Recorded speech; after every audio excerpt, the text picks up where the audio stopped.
Então, em janeiro deste ano, nós tivemos uma situação que iniciou-se com um roubo à casa-residência de um agente público, e nas diligências para localizar e identificar os autores, alguns guardas municipais, então, realizaram alguns atos que depois foram reportados à delegacia de polícia para investigação em razão de possíveis abusos.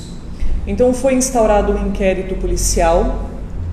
A suposta vítima, então, compareceu aqui juntamente com seus advogados, e nós, então, iniciamos as investigações para verificar se efetivamente algum ato considerado ilegal tivesse sido praticado, então, por agentes públicos.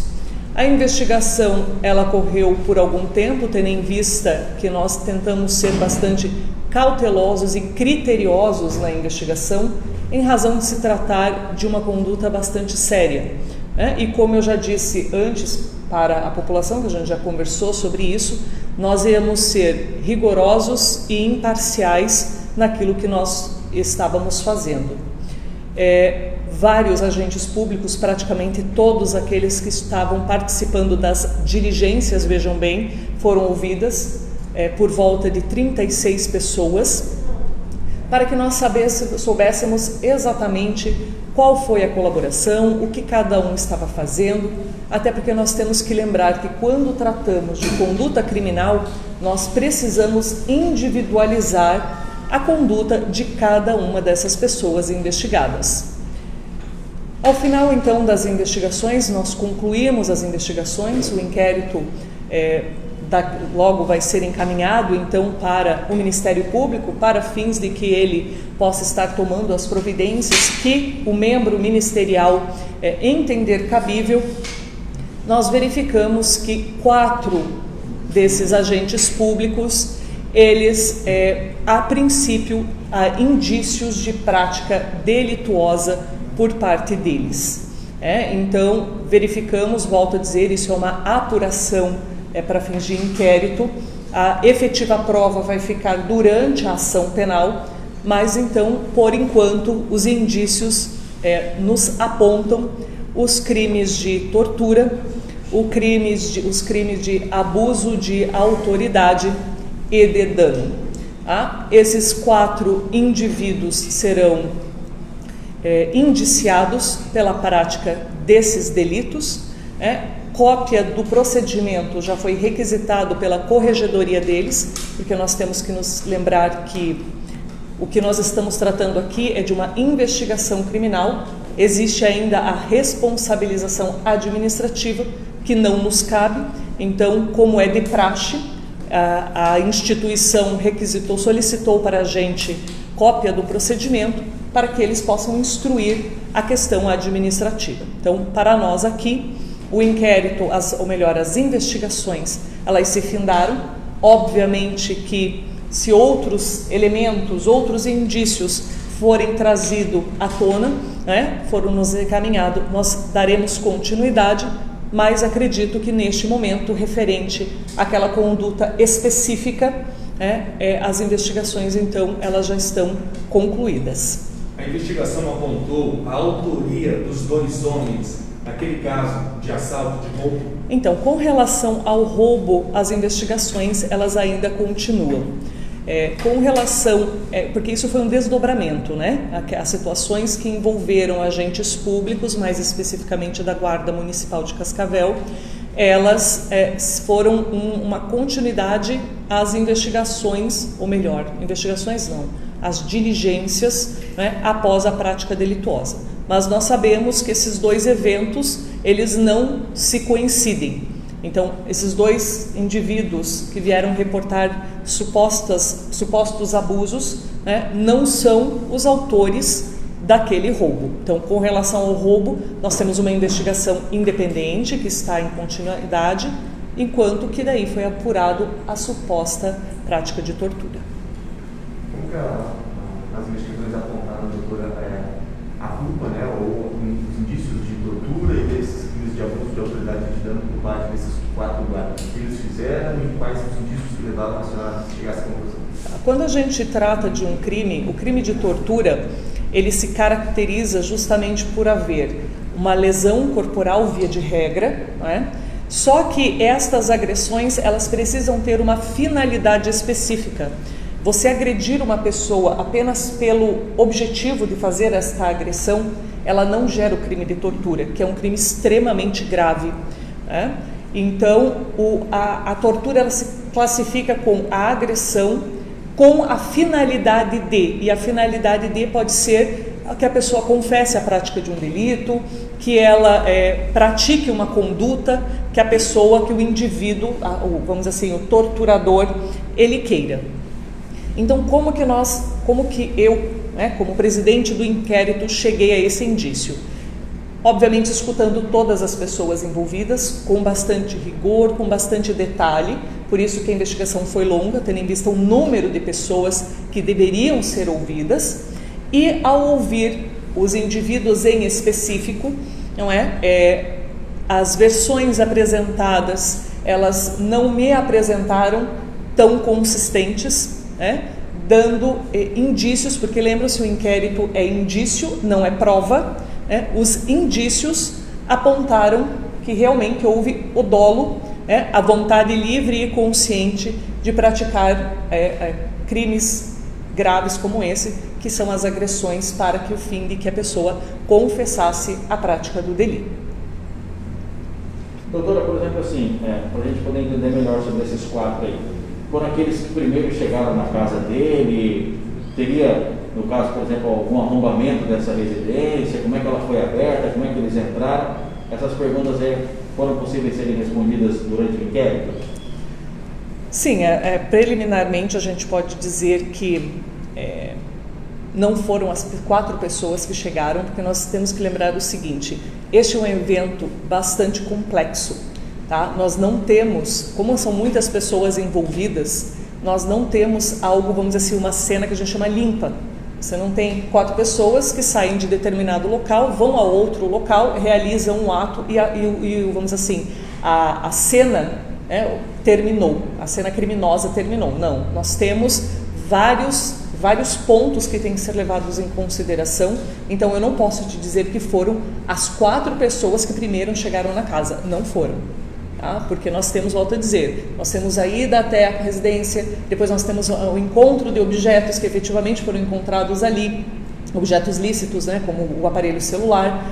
Então, eu não vou te dizer que foram os 4, porque não. Isso daí foi após várias outras diligências que foram sendo realizadas de forma simultânea, né, concomitante. Então, aí que 4 indivíduos se reuniram e foram até lá. Existiam outras pessoas do lado de fora, existiam outras pessoas, outros agentes públicos? Existiam, mas o fato deles estarem lá fora não quer dizer que eles são responsáveis pelo que acontecia lá dentro. O direito penal ele é muito claro, você tem que saber o que está acontecendo e você tem que aderir a esta conduta para você então ser responsável. Por isso que dos 36 agentes públicos que foram ouvidos, 4 serão indiciados pelo este crime de tortura e abuso de autoridade. A arma foi encontrada realmente na casa do suspeito, no caso, ou não? O inquérito não apurou esse detalhe? Os indícios apontam que provavelmente não foram encontrados, mas volto a dizer, são apenas indícios. Nós temos que lembrar que a opinião ela é formada por quem preside o inquérito, que neste caso fui eu. Pode ser que outra pessoa, outro delegado, o próprio Ministério Público, quando receber esses autos, ele possa entender que não, né? Que os indícios não estão apontando para esse lado. Então, dentro da minha leitura, dentro daquilo que eu pude apurar, eu entendi que não os apontamentos, as evidências estão apontando para outro lado do que realmente ter sido encontrado dentro da casa. Doutora, teve a interpretação que a arma teria sido plantada, então, naquele local? Pode-se dizer que sim. Doutora, qual foi a participação? O que aconteceu dentro da casa do Patrick com esses 4 guardas municipais que levou a senhora a acreditar nesse crime de tortura? O que eles fizeram exatamente com a vítima? Então, pelo que tudo indica, houve efetivamente o emprego de força, houve uma agressão com relação a ele, para que ele então assumisse ser o autor deste roubo. Então, basicamente seriam as agressões para que ele tivesse esse tipo de conduta. Acredito que eles naquele momento sinceramente acreditavam que ele fosse o autor. Contudo, como a gente sempre conversa, nós não queremos achar um culpado, nós queremos achar o culpado. Então, por isso que a polícia ela deve ser, bem como qualquer força de segurança, ela precisa ser técnica, ela precisa ser responsável nas ações, porque é muito grave você apontar a autoria de um crime a uma pessoa. Então, nós queremos o culpado e não qualquer pessoa para ser culpada. Comprovava na época da situação de que os dois rapazes que estavam sendo acusados estavam trabalhando, inclusive imagens de câmera de segurança provavam que eles estavam lá no momento em que teria ocorrido o roubo. Eles chegaram a verificar isso, doutora? Sim, efetivamente.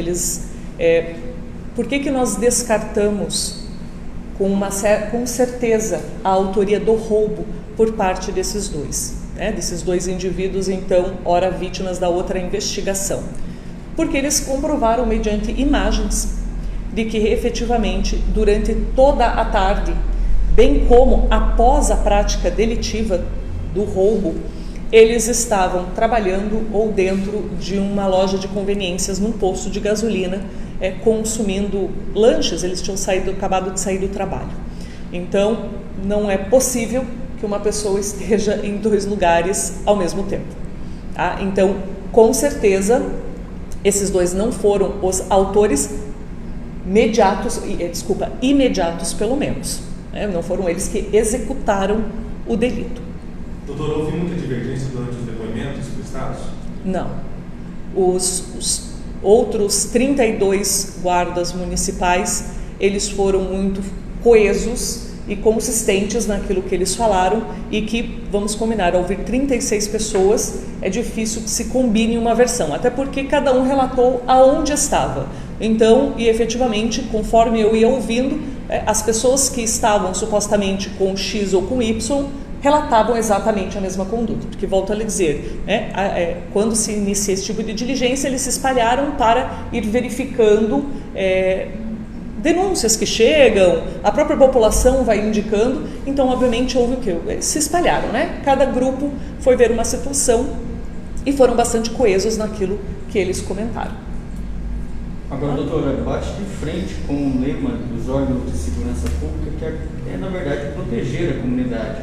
Nessa situação, foi totalmente contrário, pelo menos aquilo que há os indícios, Justamente, como eu disse, nós policiais, nós temos que ter muita seriedade e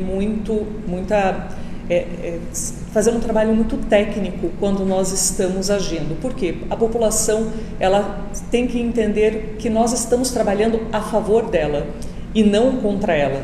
Por isso que eu volto a repetir, nós não queremos achar um culpado, mas o culpado. O nosso lema é o quê? Vamos ser sérios, vamos ser responsáveis, porque afinal de contas nós não vamos combater a criminalidade praticando um crime. Entre as funções desses 4 indiciados, tem inspetores, tem chefias de comando, eram 4 subordinados, você pode detalhar? Eu acredito que um deles podia ser, na época, podia ser, então, se eu não me engano, um inspetor.